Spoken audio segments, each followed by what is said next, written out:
Hey guys, it's Justin. Are you tired of walking into work on a Monday morning just knowing that for snacks and for lunch, you're gonna make unhealthy choices? You're gonna be hitting the snack machines, you're gonna be going out to fast food restaurants for lunch. And then on Tuesday, you're gonna walk in, you're gonna repeat, do it again, and at that point, the whole week is gone. You've made bad decisions all week only because you felt that it was daunting to meal prep. Well, what if I told you that it didn't have to be daunting to meal prep? That it could be easy, you could streamline it, and then ultimately you wouldn't have to worry about those bad decisions, and therefore it would lead to more shed of weight loss. As we walk through this series on meal prepping, I encourage you to take notes, understand what you like to eat, and then ultimately begin to meal prep, which will help you shed the unwanted pounds because you will feel confident walking into work on a Monday and for the rest of the week that you have exactly the food that you need in order to be healthy and nutritious. Come on, let's take a look. Okay, so 3 things you need before you can effectively meal prep. First thing is your cookware, just meaning your utensils or the items and appliances that you're going to use to cook. So this is outside of your conventional oven or maybe a toaster oven. What you need are 3 things that I have here and then one more that we will talk about. The first one is a Vitamix.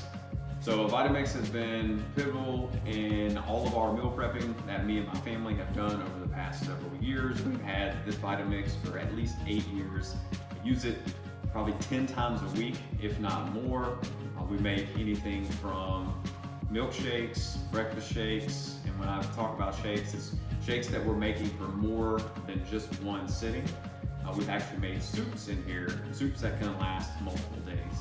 We can also make oats, so you can blend up overnight oats, and you can actually make those for several days. We actually do what we call breakfast cookies, so we'll take oats, we'll blend them with a lot of other ingredients, and we'll pack them and we'll store them for later. The next is a nice set of mixing bowls. So as you're meal prepping, you'll find that it's not just taking something out of a package and throwing it on the grill or in a mixer or maybe an Instant Pot. But you're actually gonna have to mix some ingredients together, so it's always nice just to have a good set of mixing bowls. Also an Instant Pot. So an Instant Pot has been a lifesaver with time and efficiency when it comes to meal prepping.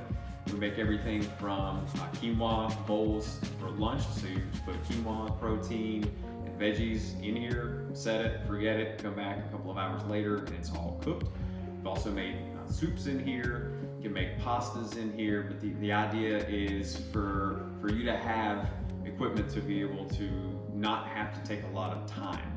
The other option, if you like to grill like me, is if you have a Blackstone or just a regular conventional grill, is put your protein and veggies on there when you're cooking something else.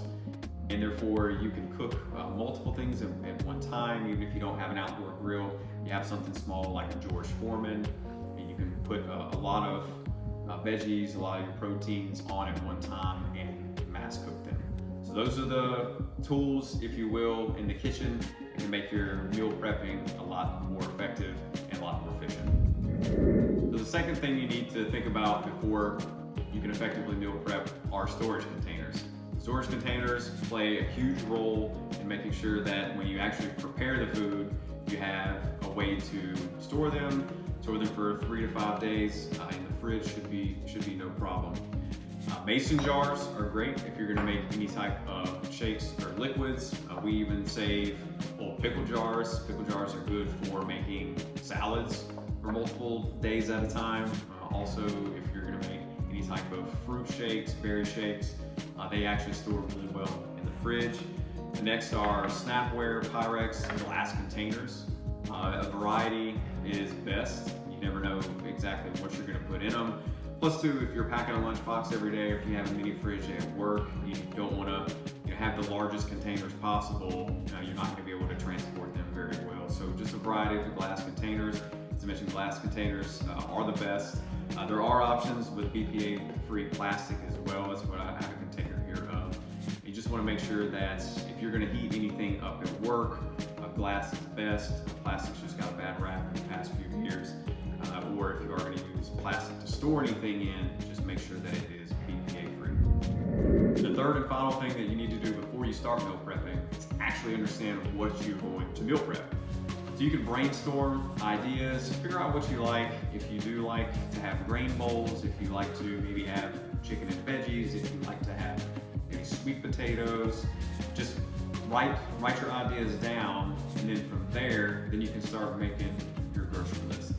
So I just encourage you just to explore recipes, look at a little healthier recipes, and also make sure that there are only a few ingredients. Because if you're gonna try to fix something that you have to put 15 ingredients in, you're just gonna tire out, it's gonna be exhausting, you're not gonna wanna do it. So for instance, to give you an example, I will make quinoa bowls for my family and myself.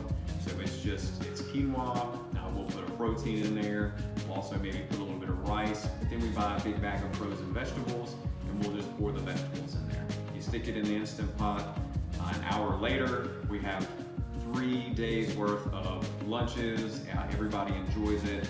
Everybody can spice it up, put some condiments, mustard, barbecue sauce, whatever they want on there, and they enjoy it. So just think about after you understand what appliances that you have, after you understand what kind of storage products that you need, then brainstorm. Make it fun. Make it something that is also achievable and doesn't take you a very long time to stock your pantry to be able to make. Okay, so recapping the 3 things that you need before you can effectively meal prep. Number 1 are your cooking appliances. We talked about the grill versus an Instant Pot, Vitamix, mixing bowls, could be other things there. The number 2 thing would be your storage containers. Make sure that you typically use glass containers. Get a variety, sable, pickle jars, use mason jars in order to store food for a while in the fridge, or if you're taking a cooler every day. And the third is brainstorm ideas and make it fun and achievable in order to get meals that make sense for you on your budget, and then also from your storage standpoint.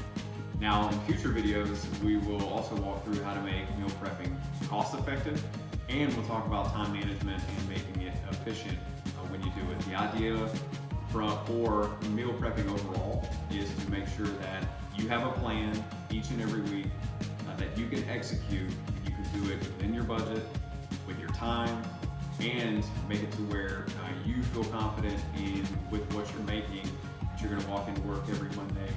You're going to be able to go throughout the week, have that self-control, be confident in that, and then see those unwanted pounds shed off. And as always, our mission and vision at Midlife Fitness is to transform men's weight loss journeys into permanent success stories where they feel confident, energized, and in control. We'll see you next time.